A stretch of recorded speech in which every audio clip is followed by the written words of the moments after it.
Ready? Yep. Okay. Alright, so this is my drunken explanation of my method of how to make carbonara. And minutes away from all the things. I'm toasting breadcrumbs right here, which appear to be ready. Because I like some little crunchy in my carbonara. That's the front burner. Cool, turn that off. That needs to go into something so it doesn't burn.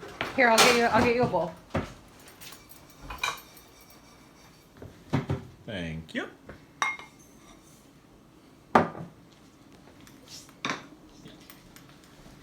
Have pancetta rendering in water,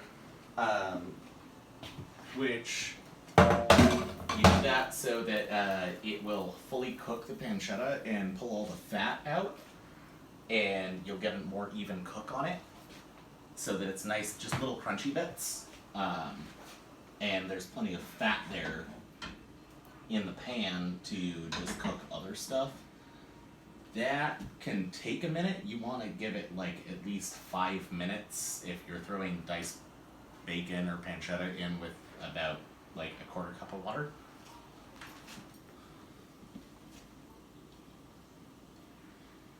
This water is not boiling hard enough, so this pasta might take a little bit longer than I was intending.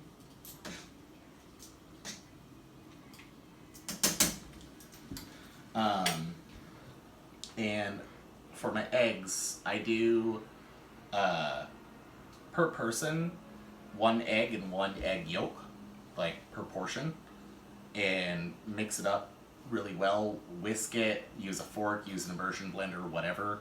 Just get it frothy, right? You don't want it frothy, because that introduces air bubbles. You want to mix it like subtly so that it stays creamy. We are learning.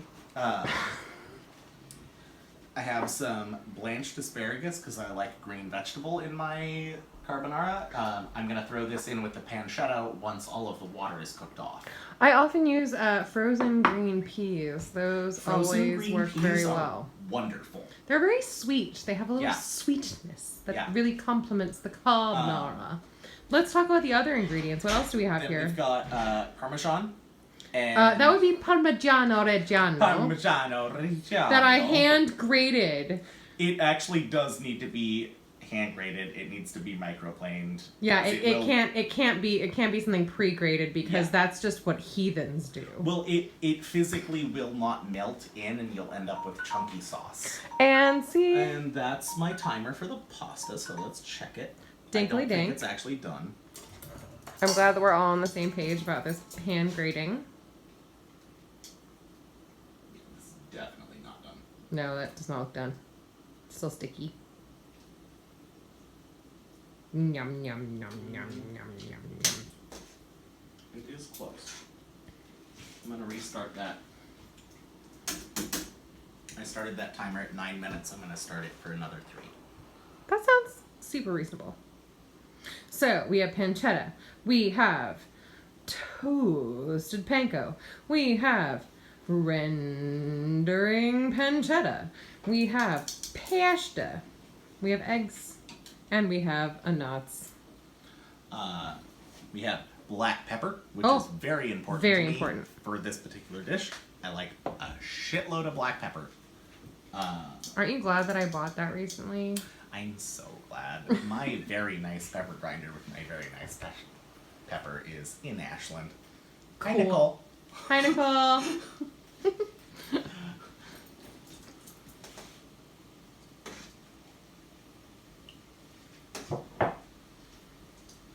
This is one of the few pastas that you don't actually finish in the pan, which is what you normally do so that you can get some of the starch into the sauce. Legit. But the whole thing is this is egg-based, and you don't want to overcook the eggs, so you actually just have to finish everything at the same time, and you put it in a bowl and toss it by hand. You're gonna toss my salad of pasta? Yeah, sure. My We'll go pasta with salad. that. You're gonna toss my pasta salad. So, Bloop. in getting ready for it, just put the things in the bowl. Eggs, all of the cheese. I worked so hard. Worked my fingers to the bone for that cheese.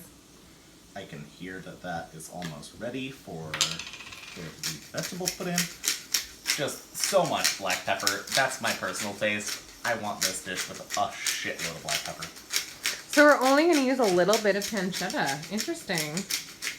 Yeah, how many ounces was that package? It was supposed to be 4 ounces, but you left a lot of it out. Yeah. Yeah. Yeah. Interesting. Ounce or two per person. I like a lot. Well, an ounce or two per person would be the whole package, but we did not put that in there. Yeah, true. No, that just visually looked more correct to me. Copy. Again, I learned this in restaurants, so maybe I'm just shorting because, it's cheaper that way. Yes. And you want to have everything that's going to be in your mix for your sauce all really well combined. Mm-hmm. And then throw it on top of shit to get it warmed up. Don't let it cook. Well, yeah, because then you get scrambled eggs. Yeah, and you don't want scrambled eggs. I want carbonara. But this is actually, I'm being very risky now because this bowl is touching the water. Ooh. But ideally, you have a pot that's big enough that you can just, like, get steam touching the bottom of the bowl, like you're making hollandaise or something like that. Mm-hmm. And you just get it warmed up. Don't do this at home. I'm a professional. Let's do this at home. We're professionals. Really Also, don't do that. I'm burning the Going hand. right in with the hand. Yeah. We have tools for that. No, that would just be a waste of my time.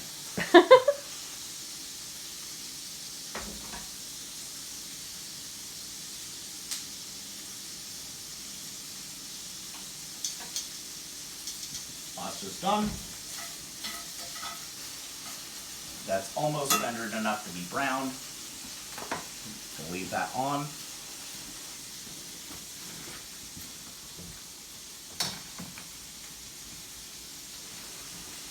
And then, so this is just a bunch of raw eggs and cheese, and you're just going to use the heat of the pasta itself to set the eggs. Yes, that sounds very reasonable. This spider is not working, and I'm going to actually switch back to the tongs. Do you want the other thing? No, I just want the regular tongs. Oh, okay. Yeah, would you trade me? Thank you. Hi, I'm here as the ass man. I'll be here all night. And then